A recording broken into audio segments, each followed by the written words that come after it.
माकडं आज भांडत होते आणि ते भांडताना पाहून खूप मजा येत होती. मग म्हटलं त्याला यांची थोडी मजा घ्यावा. बघत होतो मजा यांची.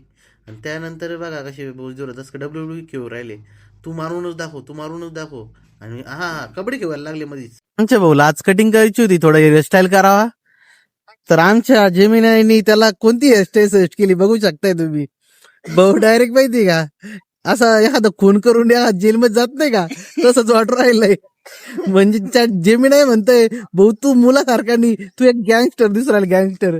तू गँगस्टर हो, तू मुलासारखा दिसणार ज्याला याचा नाही. एवढा मासूम पोराला बिचारांनी गँगस्टर बनवून टाकलं. भाऊचं तर असं मन तुटून गेलं ते फोटो पाहून. पण मग तरी सुद्धा आम्ही गेलो शॉपमध्ये आपल्या कटिंगच्या. ते जाऊन अभिषेकला म्हटलं, अभिषेक बघ तू आता गँगस्टर दिसतोय, पण जर कटिंग जेव्हा करशील ना तेव्हा तू एकदम हँडसम दिसशील. आणि हा भाऊ पण पोच द्यायला लागला, बघा कसं देतोय. हा.